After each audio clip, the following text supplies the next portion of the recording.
My wife started sleepwalking and whispering a name I'd never heard before. Last night, I found a bloody key in her coat pocket. I've always been a man of data and logic. My name is John, I'm 37, and my world is built on the bedrock of predictable patterns and clean code as a senior data analyst for a major logistics firm. My wife, Sarah, is 35, a brilliant and usually impeccably composed architect whose mind builds worlds out of concrete and steel. Our 8-year marriage and our life with our 6-year-old son, Leo, in our cozy 3-bedroom suburban house was my masterpiece of normalcy. It was a life of comforting routines. Saturday morning pancake art with Leo, lazy afternoons where I'd push him on the swings of the local park while Sarah sketched in her notepad, and quiet evenings where the only sound was the scratch of her charcoal, the soft hum of my soldering iron on a model airplane, and the turning of pages. It was a fortress of mutual respect and deep, quiet love, and I was its vigilant, grateful keeper. The first crack in the fortress wall appeared at 2:17 a.m. on a Tuesday, roughly 2 months ago. I was jolted awake not by a sound, but by an absence. The absence of Sarah's warm presence beside me. Her side of the bed was cold. A prickle of unease ran down my spine. "Sarah?" I called out softly into the dark. Silence. I'd padded out of our room, the wooden floorboards chilly under my bare feet. The house was a tableau of shadows, still and silent. I found her in the living room, standing like a statue before the large bay window, her silhouette etched against the pale blue moonlight filtering through the glass. She was perfectly motionless, her arms hanging limp at her sides. "Sarah, honey, are you okay?" I approached slowly, my heart beginning to thud a nervous rhythm against my ribs. She didn't turn. I gently placed a hand on her shoulder, and her skin was so cold it made me flinch. She slowly turned her head, and I was met with a gaze that was utterly vacant. Her beautiful, intelligent green eyes were open, but they were like windows into an empty room.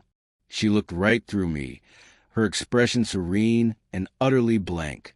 "The crows are gathering on the wire," she whispered, her voice a dry, raspy rustle, utterly unlike her own clear tone. "They're waiting for the signal. They always wait." Then, as if a switch had been flipped, she turned smoothly and walked back towards our bedroom, sliding under the covers without another word. I stood there, rooted to the spot, my mind reeling. The next morning, over coffee and scrambled eggs, she was her usual self, humming as she packed Leo's lunchbox. When I cautiously mentioned her nighttime stroll, she laughed it off, a light, musical sound that now felt unnerving. "Oh, God, did I get up again? I must be more stressed about the Weston project than I thought. Sorry if I worried you, darling. I want to believe it was just stress." But the image of her vacant eyes and the eerie precision of that phrase, "The crows are gathering," was seared into my mind. The episodes didn't stop. They evolved. Once or twice a week, I'd wake to find her roaming. Sometimes she'd be in Leo's room, just standing over his bed, watching him sleep. Other times, she'd be in the kitchen, opening and closing the same cupboard door. And she always whispered. The phrases were cryptic, poetic, and deeply unsettling. "The river doesn't remember the rain." Or, "He's buried where the roses won't grow." I started a secret log on my phone, a digital testament to my growing dread. The entries were piling up, and her demeanor during these trances was shifting from placid to agitated, her whispers becoming more urgent. The name, Elias, came 3 weeks into this nightmare.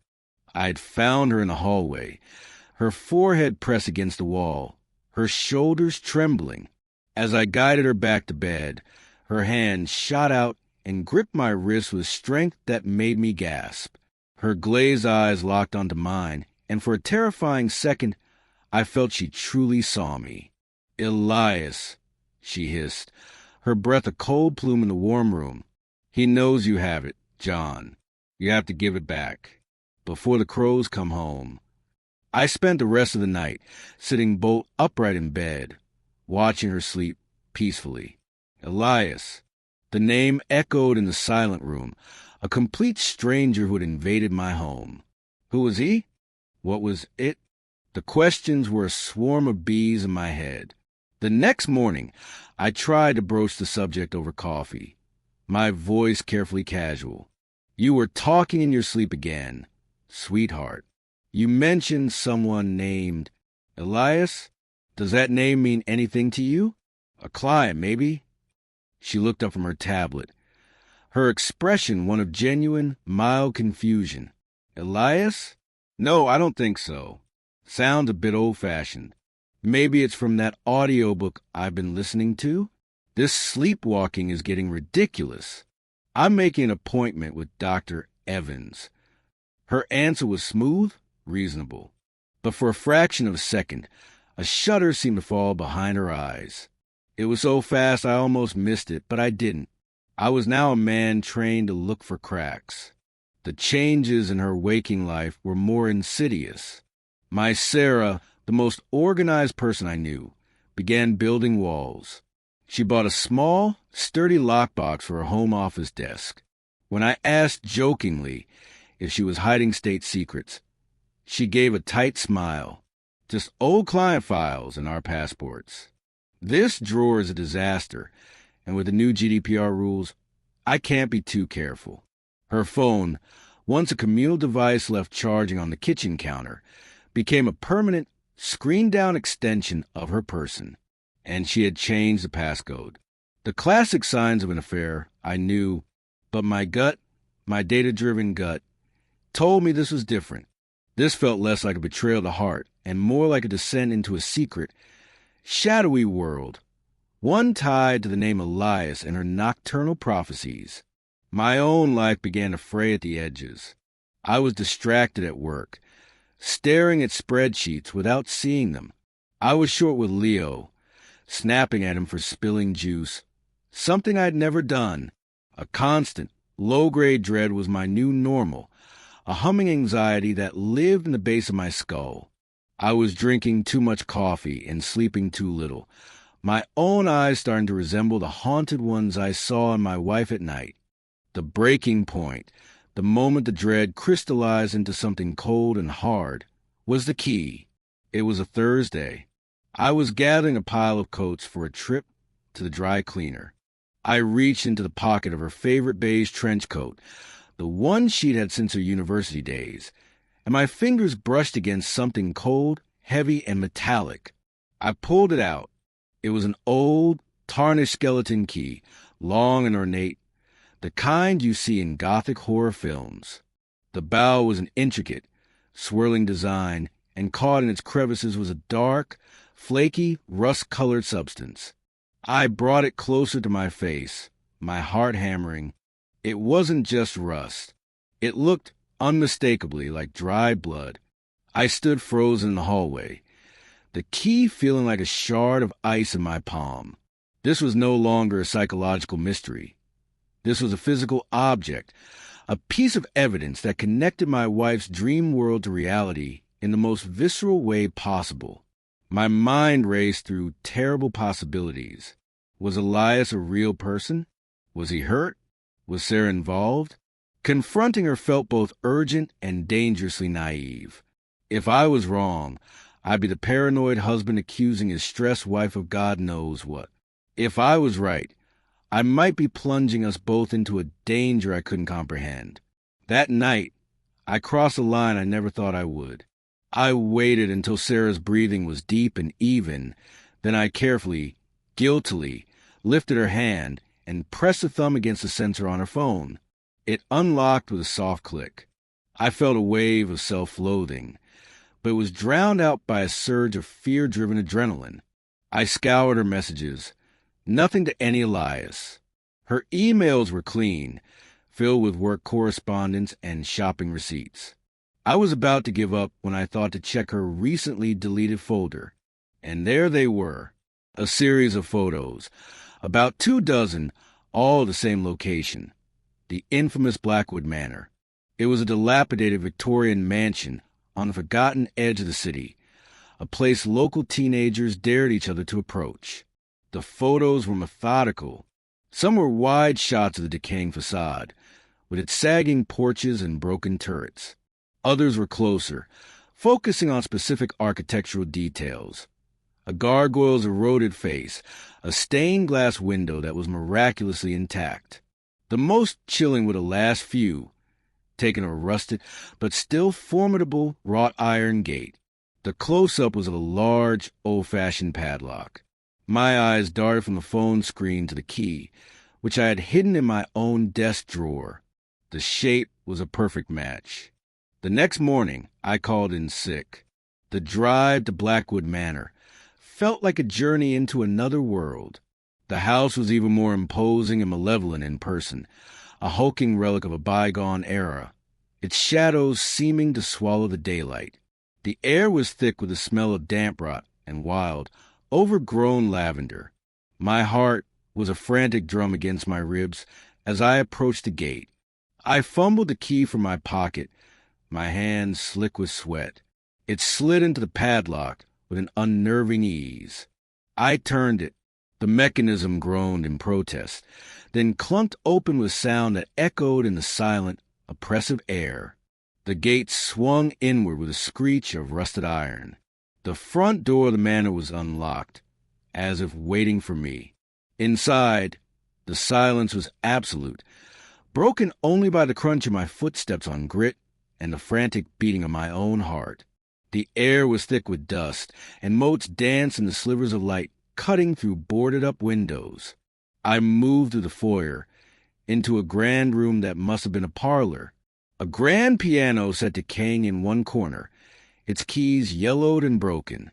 I felt a profound sense of violation, of stepping into a tomb. My search led me to a study. A massive oak desk, scarred and stained, dominated the room, and on it, as if placed there for me to find, was a faded, leather-bound journal. I opened it with reverent, trembling hands. The name on the flyleaf, written in an elegant, sprawling cursive, was Elias Blackwood. I began to read, my eyes scanning the frantic, beautiful script. It was a chronicle of a genius descending into paranoia. Elias wrote of his magnum opus, a revolutionary urban design he called the Ethelred Plan, a city that lived and breathed with its inhabitants. But his entries grew increasingly desperate, filled with rage against his brother, Thomas. He smiles in my face, but his eyes are full of my designs. One entry read, "The final entry, dated October 17th, 32 years ago, made my blood freeze. He has taken it. Thomas has stolen the final blueprint. He thinks I am a fool, blinded by brotherly love. I know what he plans. He will put his name on my life's work. I will confront him tonight. If I do not return, know that I will haunt this place until my creation is acknowledged. I will see this house burn before I let him have it." The journal ended. Elias Blackwood had never been seen again. The official story was that he'd abandoned the property after a mental break. I knew, with a chilling certainty, that he had never left. And then I found it, tucked neatly into the back cover of the journal, a roll of crisp modern architectural vellum. I unrolled it on the dusty desk. It was Sarah's firm's entry for prestigious Western urban renewal project, the one she'd been killing herself over. It was beautiful, innovative, and it was a lie. The central plaza, the flow of pedestrian walkways, the very soul of the design. It was all a direct, if modernized, copy of the sketches and notes that filled Elias's journal. My wife hadn't just been inspired by a dead man. She had plagiarized the work of a genius who was likely murdered by his own brother. A soft footfall on the rotten floorboards behind me made my entire body go rigid. I slowly turned. Sarah was standing in the doorway, her face a mask of pale horror. She wasn't sleepwalking. Her eyes were clear, sharp, and filled with a terrible knowledge. "John," she said, her voice low and steady, but I could hear the tremor she was fighting to control. You shouldn't have come here. The truth, when it finally came, was both a relief and a devastation. It poured out of her there, in the dusty gloom of the study that had been Elias Blackwood's prison and tomb. She had discovered the journal 6 months ago while doing historical research for the project's heritage component. She'd been fascinated, then consumed. The pressure from her partners to deliver a winning, groundbreaking design was immense, and in Elias's work, she found a ready-made masterpiece. She started by borrowing elements, then whole concepts, and finally, in a moment of panicked ambition, she had traced the core of his Ethelred plan. The guilt, it started eating me alive, John, she whispered, tears cutting clean paths through the dust on her cheeks. The sleepwalking. It was like my mind was trying to process what I'd done, to warn me, to confess. Elias's name, his words, they were in my head all the time. The key, I found it in that very desk. I started carrying it like, I don't know, a punishment? A reminder? The stuff on it. It's not blood, I swear. It's just age and rust in this place. And he knows you have it. I asked, my voice hollow in the large room. Thomas, she said, her shoulders slumping in defeat. Elias's brother. He's in a nursing home, but he's sharp as a tack. A private investigator. He tracked the journals to me. He's been calling me. He said if I didn't return his brother's property and scrap the design, he would go public. He didn't care about the design itself. He just didn't want anyone else to have it. He said Elias would have wanted it that way. She looked at me, her eyes pleading. I've been so terrified. I didn't know how to tell you. I've thrown away my career. I betrayed us. I'm so sorry. I looked at my wife, truly looked at her. The mysterious, frightening stranger of the past months was gone, replaced by the woman I loved, shattered and terrified by a secret that had grown too large to contain. There was no other man. There was only this ghost, Elias, and the crushing weight of her mistake. We left the Blackwood Manor, the key left behind on the dusty desk where it belonged. We drove straight to her firm's offices. With my hand on her back for support, she walked into her senior partner's office and confessed everything. She withdrew her design from the Weston competition. The fallout was swift and brutal. She was fired on the spot. The news spread through the architectural community like wildfire, and her professional reputation was annihilated overnight. We had to hire a formidable lawyer, paying his exorbitant fees with our carefully accumulated savings, to negotiate with Thomas Blackwood's lawyers and avoid a devastating lawsuit. The months that followed were a trial by fire. We sold our beloved house, the one with the granite countertops and the bay window, to downsize and cover the legal debts. We moved into a small, anonymous rental apartment. Sarah began intensive therapy, finally confronting anxiety and pathological perfectionism that had led her to such a catastrophic decision. I attended sessions with her, learning that rebuilding trust wasn't just about forgiving a lie, but about understanding the fear that built it. The sleepwalking stopped. The name, Elias, was never whispered in our home again. We are different people now, humbled and scarred, but also stripped bare pretense. Sarah now works for a nonprofit organization, using her talent to design safe, simple, and affordable housing.